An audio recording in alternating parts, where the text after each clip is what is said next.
kepada Al-Farah Ustaz Laki Muhammad kami silakan. Sallu ala Muhammad.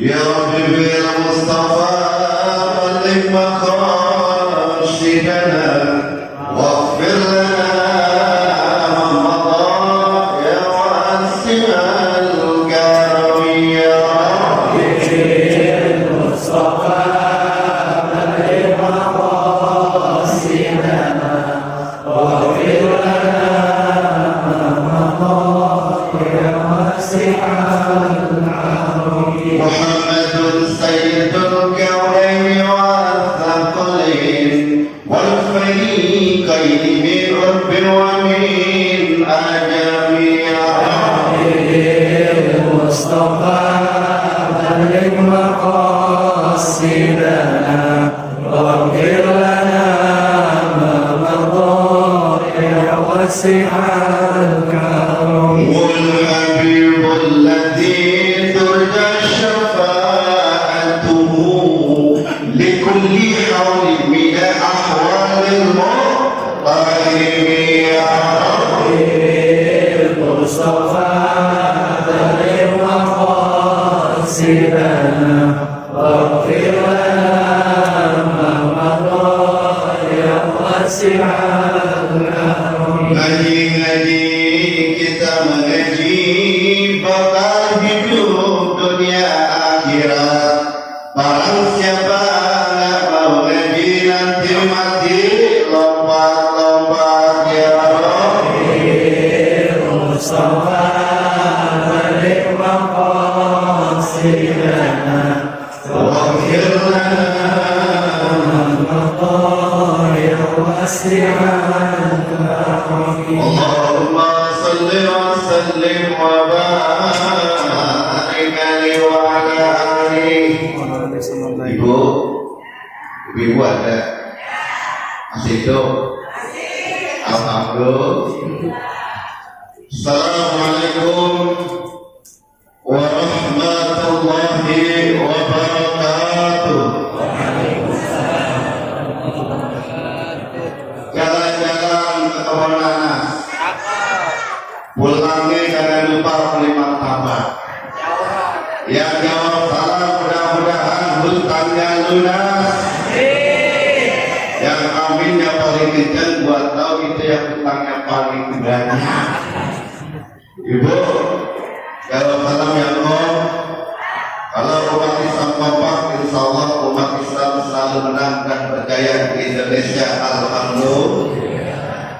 Assalamualaikum warahmatullahi wabarakatuh.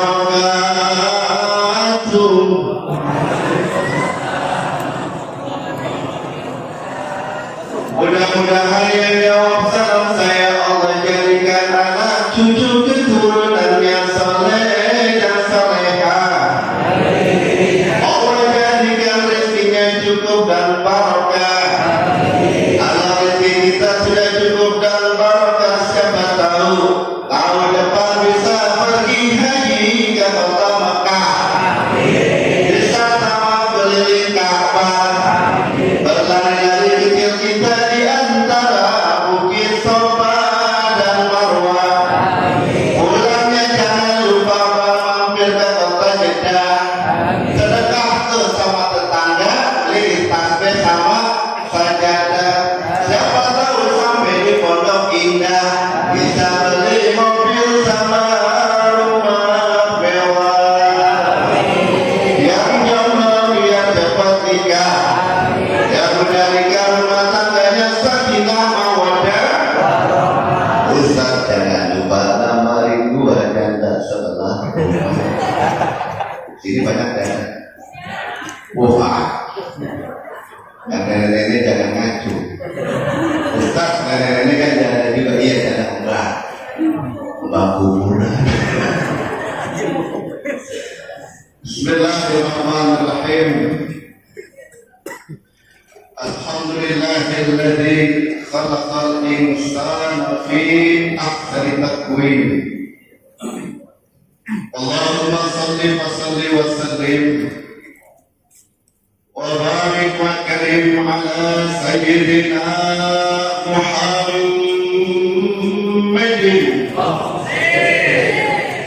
sayyidil mursalin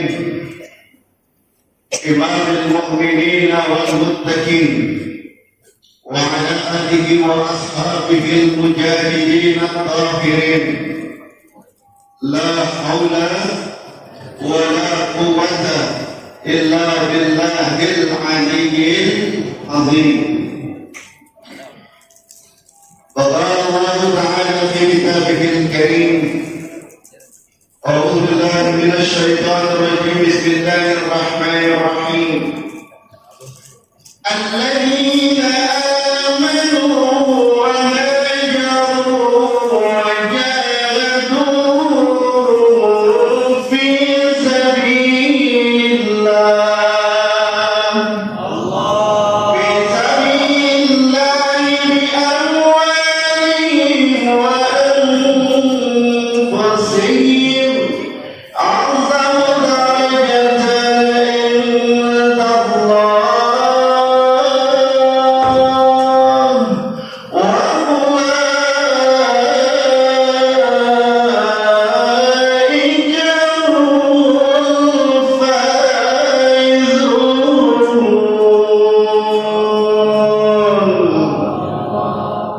Suara saya enak? Beneran? Gak bohong? Jujur jawab.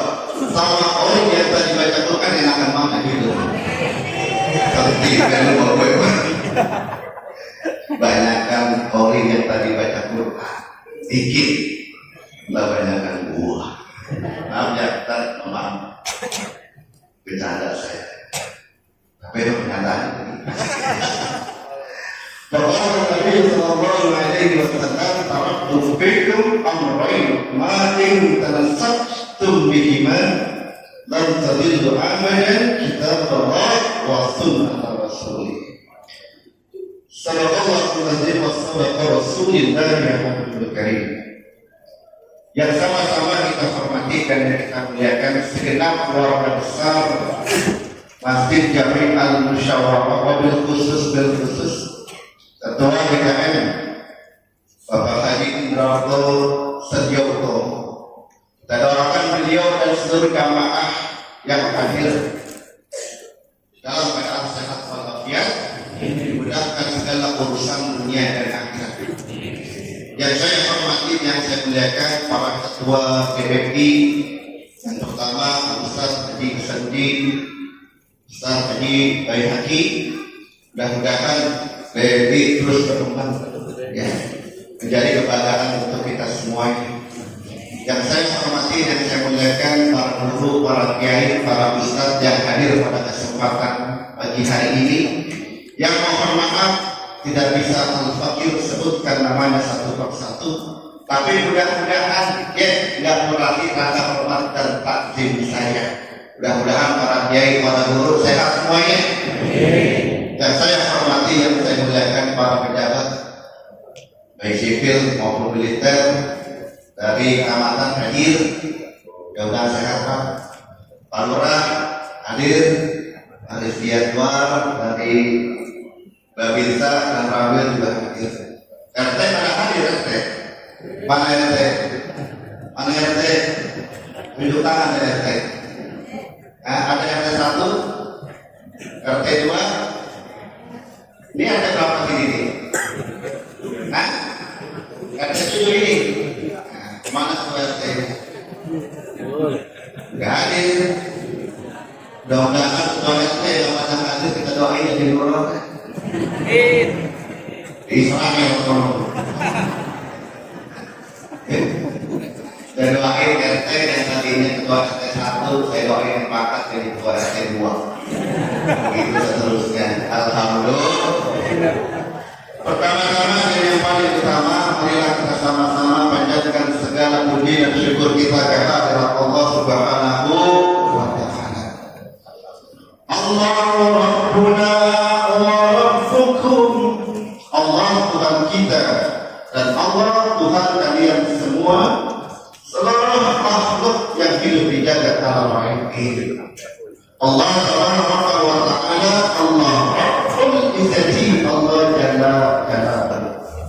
Salawat salam senantiasa istiqomah terucap dan tercurah kepada seorang manusia mulia, pemimpin tertinggi golongan orang-orang yang beriman dan bertakwa, seorang nabi dan rasul pilihan, pemimpin kita semua di akhir zaman, dilukiskan sebagai seorang manusia cahaya di atas cahaya. Anta syamsun wa anta badr, anta nur wa badr. Dia adalah junjungan kita baginda Nabi besar Muhammad.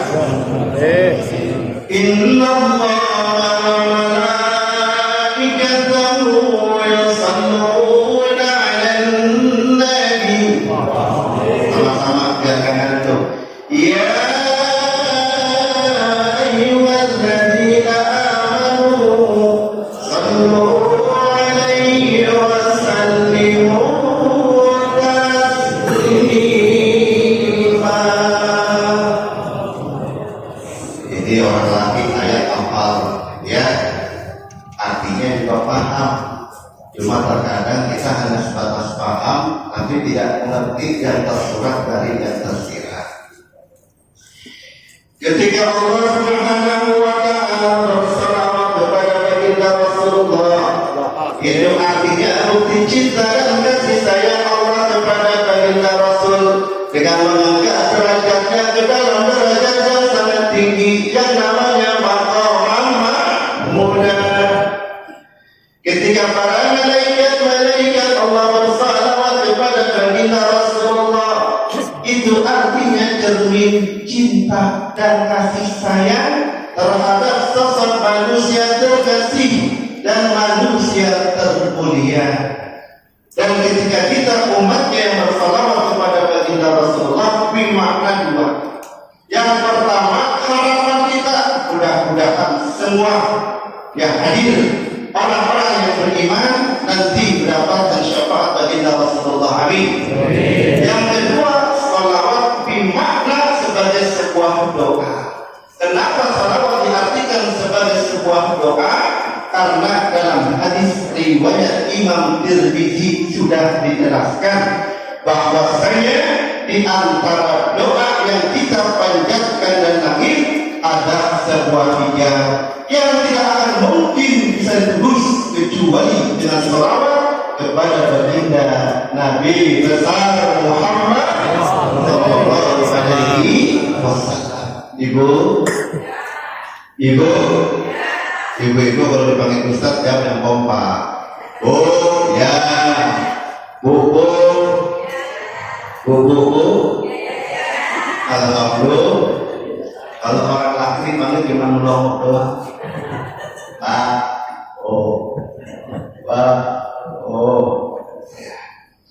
Kenapa kalau di dalam hadis yang lain yang paling banyak ditegur itu ibu-ibu bukan bapak-bapak?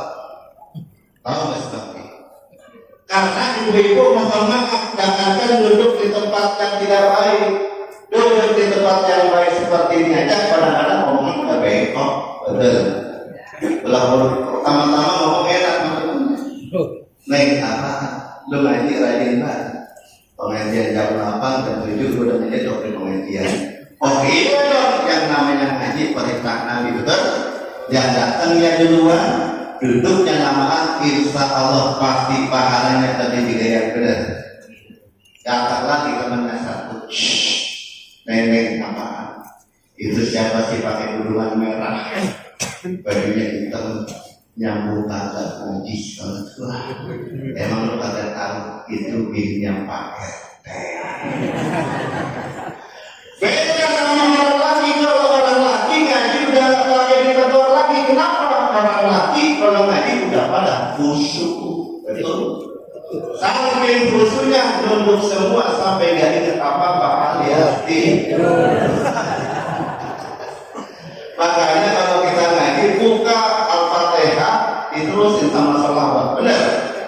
Cuma pertanyaan kita, kenapa sekarang barang itu. Doanya udah itu. Apa doanya Ustaz? Bismika Allahumma ahya. Kita selawatnya ya, ngajinya yang ringan-ringan. Baik. Salah satu peristiwa besar dalam sejarah peradaban Islam adalah peristiwa hijrahnya baginda Nabi besar Muhammad sallallahu alaihi wasallam. Hijrah secara bahasa diambil dari sebuah kata hajarah yang artinya pindah. Secara istilah minal makan ilal makan, pindah dari tempat yang satu ke tempat yang lain. Tetapi hijrah yang dilaksanakan oleh baginda Rasulullah tidak hanya terfokus pindah dari Makkah ke Madinah, tapi hijrah juga untuk merubah akhlak manusia yang jahiliyah menjadi manusia-manusia yang berakhlakul karim. Merubah kehidupan yang penuh dengan kemungkaran menjadi manusia yang punya nilai-nilai iman. Merubah manusia dari keterpurukan kepada benda menjadi manusia-manusia yang bertauhid. Apa tujuannya? Agar manusia hidupnya bahagia dunia dan akhirat. Ini saya ngomong kecepatan atau kelambatan? Sedang bisa dimengerti? Hijrah yang dilaksanakan pada baginda Rasulullah kurang lebih mempunyai 3 hikmah dalam kehidupan umat manusia. Yang pertama, menjadikan baginda Rasulullah sebagai pintu ma'rifat atau sosok manusia untuk mendekatkan dirinya kepada Allah Subhanahu wa Ta'ala. Apa yang ditanamkan oleh baginda Rasulullah? Asyhadu an la ilaha illallah wa asyhadu anna Muhammadar Rasulullah. Saya yakin tiada Tuhan kecuali Allah. Nabi Muhammad adalah Rasul utusan Allah. Kalau saya yakin tiada Tuhan kecuali Allah, maka saya tidak akan meminta atau menyerahkan diri saya kecuali hanya kepada Allah. Kalau saya yakin Nabi Muhammad Rasul utusan Allah, maka saya meyakini tidak ada Nabi sesudahnya. Harga mati titik nggak pakai ditawar, betul? Apalagi diskon. Orang yang tauhidnya benar, imannya mantap, maka orang ini niscaya akan mendapatkan sebuah nilai-nilai derajat keimanan yang sempurna. Apa itu nilai-nilai derajat keimanan yang sempurna? Ketika menjalankan kehidupannya akan menomorsatukan Allah dan Rasulnya dan menjadikan iman sebagai landasan dalam kehidupannya. Mau jadi pejabat, jadi pejabat yang beriman. Siapa pejabat yang beriman mampu memberikan solusi dan jauh daripada korupsi.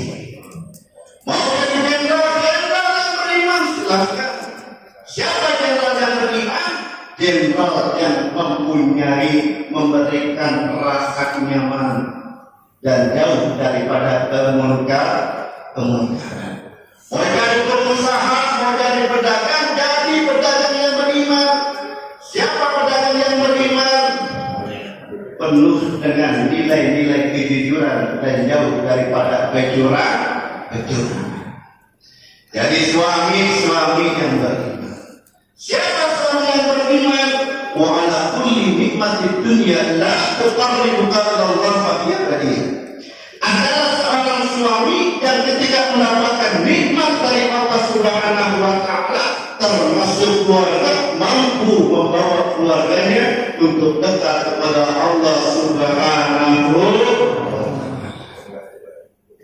Jadi istri yang beriman. Suami yang beriman ngajak dirinya taat, ngajak keluarganya, bahkan akhlaknya luar biasa terhadap keluarganya. Betul? Ibu Rasulullah itu panutan kita semuanya. Tidak hanya manusia terbaik untuk umatnya, tetapi dia Rasulullah suami terbaik untuk keluarganya. Contoh, saya ada kisah begini. Pernah pada suatu saat Siti Aisyah ngomong kata keras sama baginda Rasulullah. Yang tanpa sadar pada saat itu didengar oleh ayahnya Abu Bakar yang memang sedang silaturahim kepada baginda Rasulullah. Mendengar Aisyah ngomong keras kepada baginda Rasulullah, Abu Bakar minta izin sama Rasul. Ya Rasul, izinkan saya bertemu dengan putri saya. Diizinkan sama Rasulullah. Apa yang terjadi? Orang sesama Abu Bakar dengar anaknya sendiri Aisyah ngomong keras kepada baginda Rasulullah, naik emosinya. Hampir saja tangan Abu Bakar mendarat di pipi Siti Aisyah, dicegah sama Rasulullah. Wahai Abu Bakar, ya, engkau ayahnya, tetapi Aisyah adalah dan dia sudah menjadi tanggung jawab. Mendengar Rasulullah ngomong seperti ini, Aisyah menangis meneteskan air matanya. Walaupun menangis, Siti Aisyah tetap ada rasa kecewa terhadap ayahnya. Ngambek marah, Aisyah masuk kamar. Dikejar sama baginda Rasulullah, masuk juga ke dalam kamar. Ketika di dalam kamar, Siti Aisyah merasa kalau Abu Bakar saja ayahnya marah, apalagi baginda Rasulullah suaminya. Ternyata Rasulullah tidak marah. Apa yang terjadi? Dideketin ke Siti Aisyah, kemudian dipeluk sama Rasulullah. Dibisikkan kalimat yang sangat indah. Wahai Aisyah, istriku, telah hilang rasa amarahku setelah aku memeluk diri. Ini suami, Pak.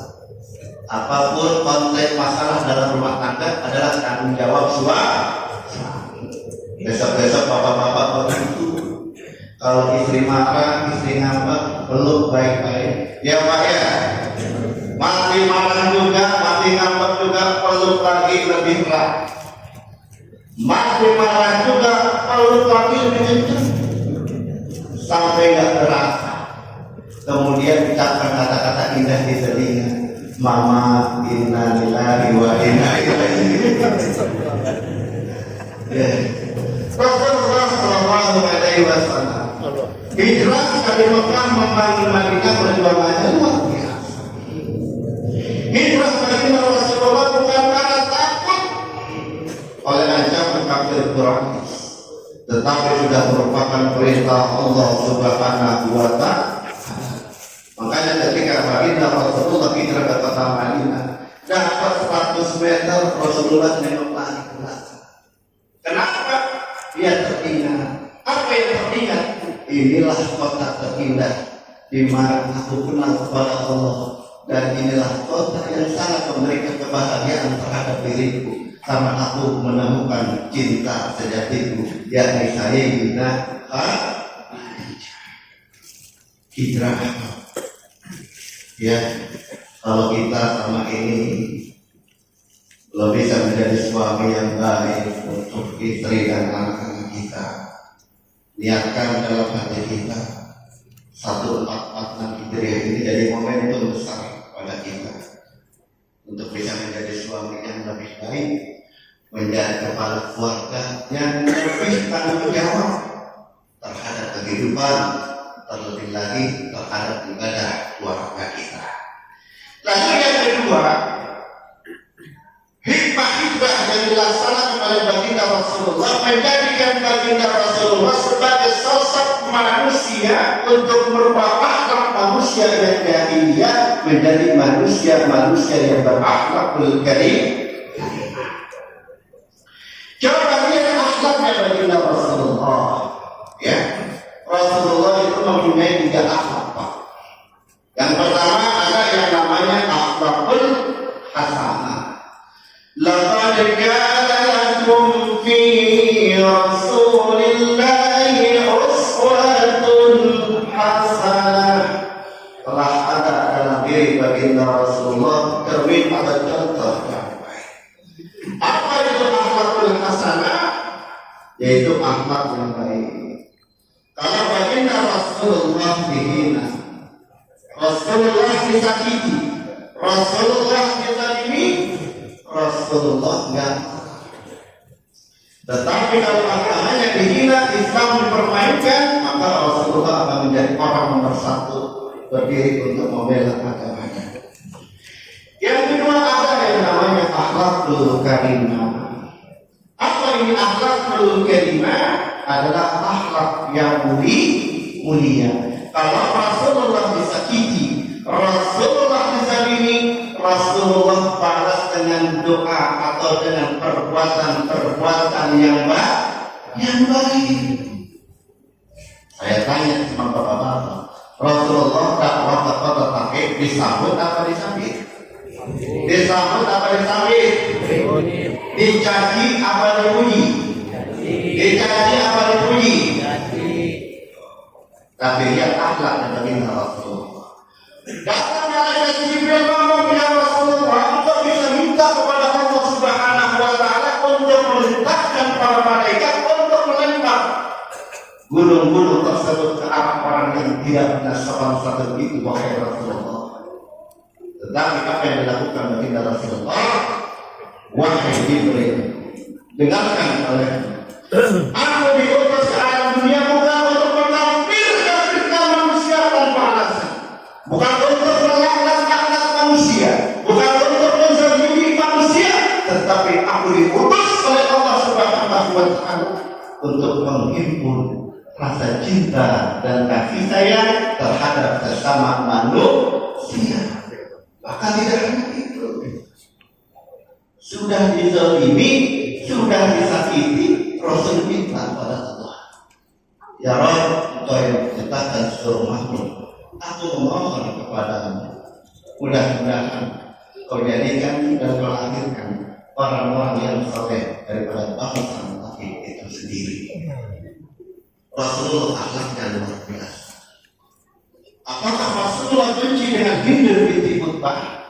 Mohon maaf, Hindu binti Utbah adalah seorang wanita ketika akhir adalah orang yang membujangkan pisau belatinya sebanyak 8 kali kepada paman baginda Rasulullah Sayyidina Hamzah. Apakah Rasulullah benci Pak? Tidak. Diterima Islamnya, diberikan keamanan oleh baginda Rasulullah. Apakah Rasulullah benci dengan Ikrimah bin Abi Jahal? Padahal Rasulullah ini anak musuh di tempatnya. Tidak. Diberikan keamanan, diberikan jaminan, diterima Islamnya. Coba kalau kita, dulu bawanya musuhan, sekarang anaknya berapa pites ya, tapi Rasulullah mengatakan, betul. Lalu ada juga akhlaknya baginda Rasulullah yang namanya akhlakul azimah. Ini akhlak yang agung. Akhlaknya padahal akhlaknya para rasul ada dalam diri baginda Nabi besar Muhammad sallallahu alaihi wasallam. Kalau ada manusia dipuji oleh manusia itu biasa, benar. Ada manusia dipuji oleh manusia itu juga sementara.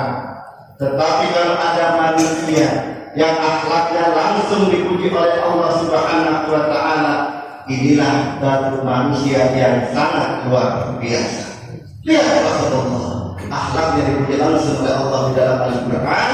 Wa innaka la'ala khuluqin azim. Sungguh engkau wahai Muhammad Rasulullah adalah budi pekerti yang sangat agung. Coba kita lihat belajar dari hijrahnya baginda Rasulullah. Rasulullah ketika hijrah ke kota Madinah mempunyai kebiasaan yang sangat baik, kebiasaan yang sangat luar biasa yang wajib kita contoh. Apa kebiasaan baiknya? Hampir di setiap pagi baginda Rasulullah memberikan makan dan minum kepada seorang pengemis yang matanya buta dan kakinya lumpuh. Tetapi apa yang terjadi?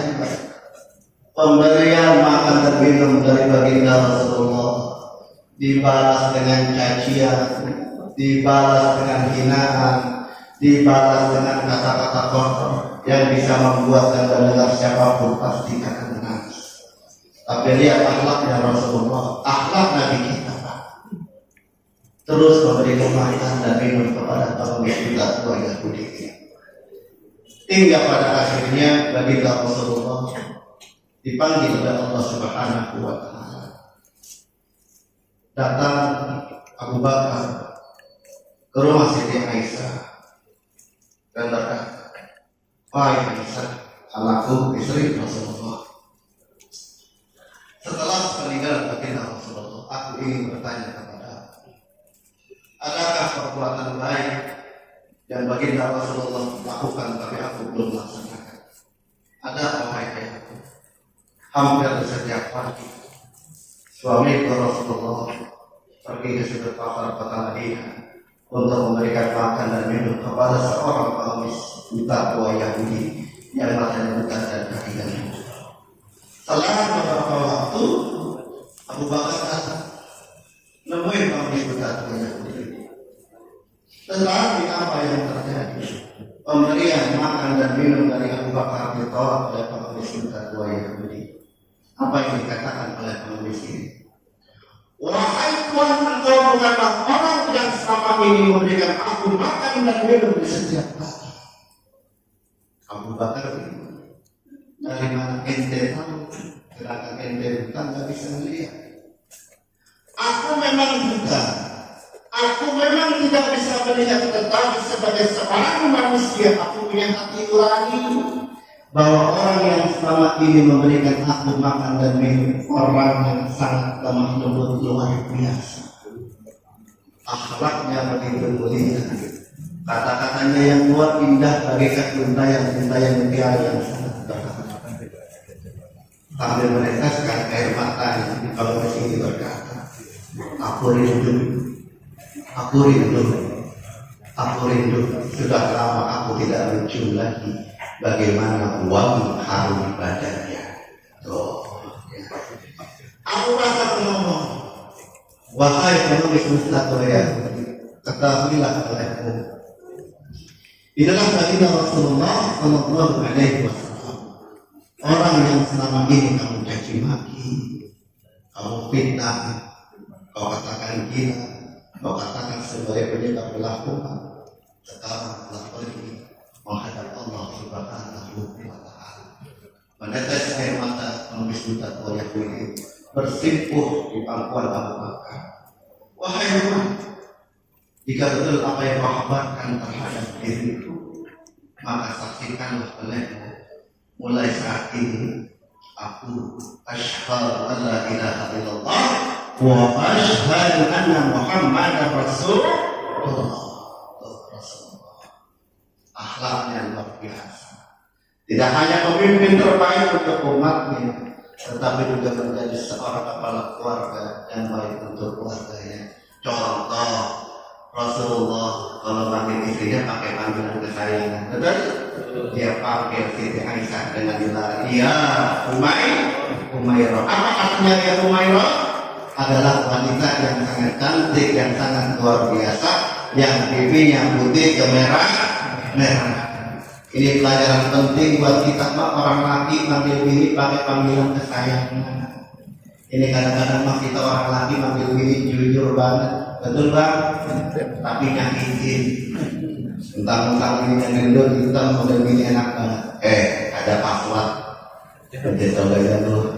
Ya, paham dulu pakai panggilan kesayangan. Ya, Umairah. Bu, Ibu. Ini Siti Aisyah dipindah putih ke merah-merahan, tapi sewanya.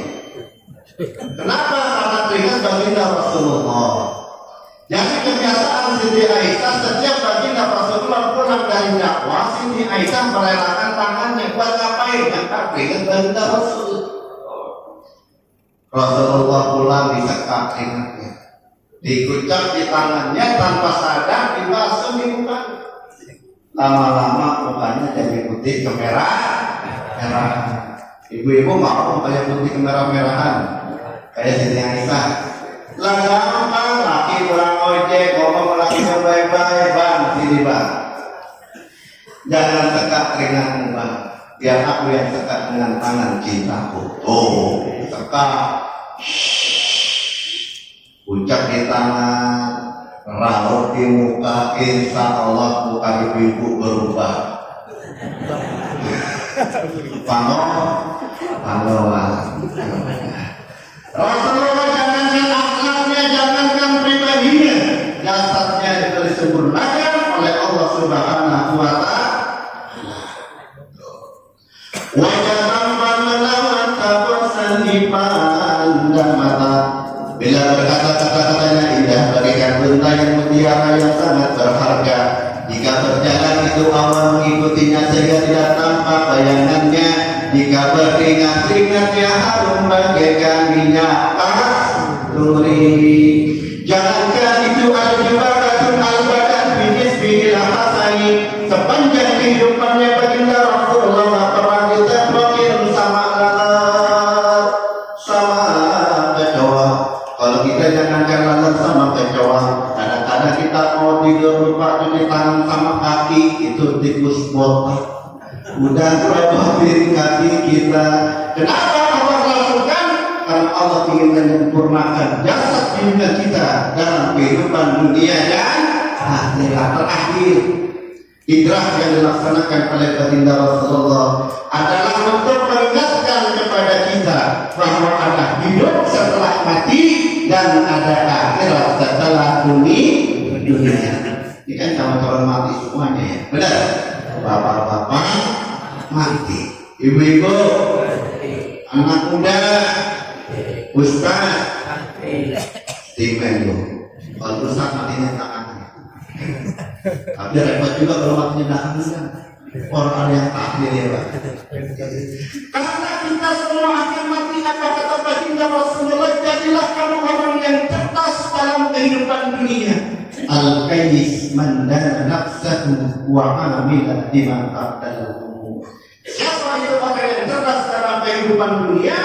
Adalah orang yang pandai menjaga dirinya, menjaga keluarganya, dan beramal sebagai bekalnya untuk menghadap Allah Subhanahu wa Ta'ala.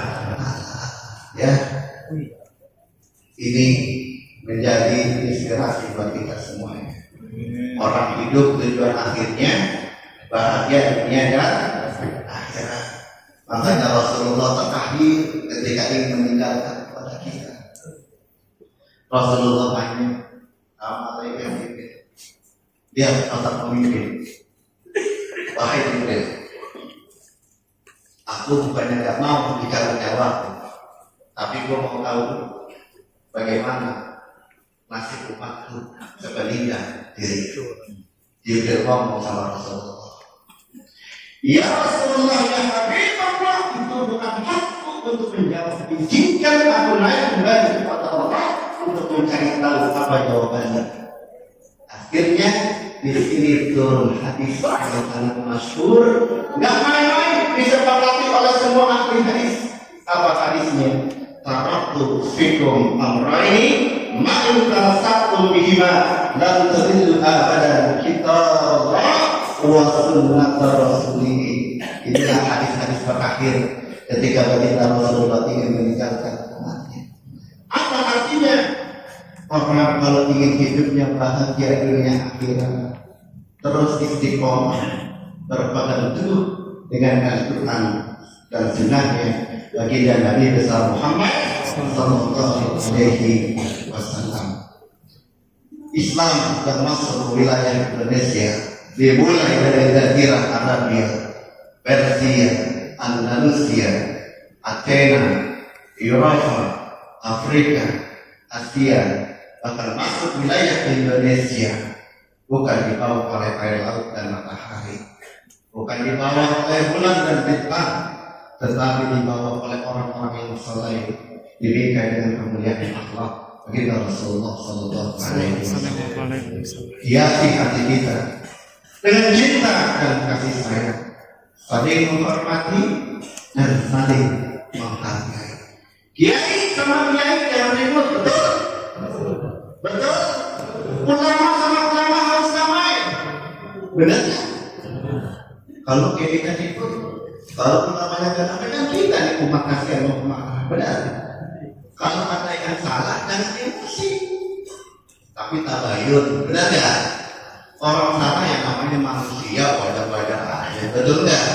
Nah dari yang salah yang kecil-kecil ini ayo kita sama-sama jadikan kesalahan sebagai sumber untuk kita meningkat persatuan dan kesatuan. Kalau itu kita perlu cinta dan kasih sayang, saling menghormati, saling menghargai, bahwa maaf jangankan sahabat kita, musuh-musuh terbesar dalam kehidupan kita akan menjadi sahabat yang sangat dekat untuk kita.